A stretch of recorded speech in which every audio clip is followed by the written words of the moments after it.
يعني ايه نادي انبي يقول لك انا هنسحب؟ يعني ايه الحكم يقف على الخط مش عارف ياخد قرار؟ هي الفرقه دي بتعمل كده ليه؟ من الاخر كده الدوري المصري بيتدلع. من الاخر الدوري المصري في مكان تاني. الدوري المصري فكر وذهن وتركيز وكل حاجه في مكان تاني. مع احترامي لاي فريق في الدوري المصري، طلع النادي الاهلي، طلع النادي الزمالك، طلع بيراميدز، والباقي كله عشوائيات. مع احترامي للكل، حتى كمان باستثناء في حاجات برضو بتحصل من الاهلي ومن الزمالك ومن بيراميدز ومن فرق كبيره عشوائيه. يعني ايه نادي انبي يقول لك انا هنسحب؟ يعني ايه الحكم يقف على الخط مش عارف ياخد قرار؟ هي الفرقه دي بتعمل كده ليه؟ يعني ايه الكوره تيجي في رجل الحكم ويكمل الماتش؟ المفروض الكوره لما بتيجي في رجل الحكم بنعمل لها اسقاط.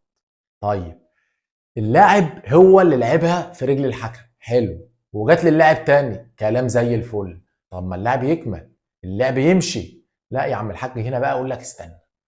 الكوره وهي راحه في طريقها للحكم، هل هتعدي والكوره سريعه هتروح للخصم، ولا هتبقى في استحواذ اللاعب؟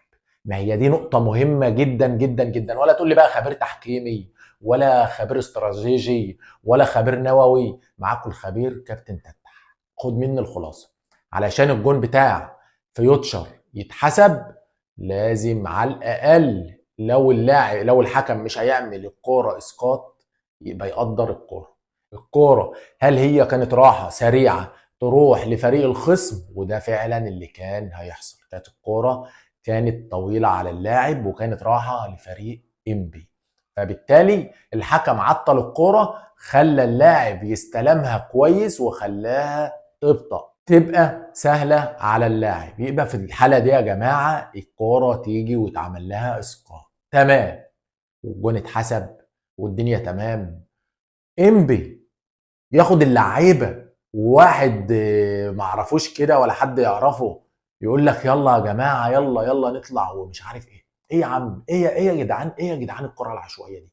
انا نظمت دورات رمضانيه كتير، نظمت دوريات على القد، معايا ناس مش عايز اقول لك في قمه قله الادب، ما عملتش الكلام اللي هم عملوه ده.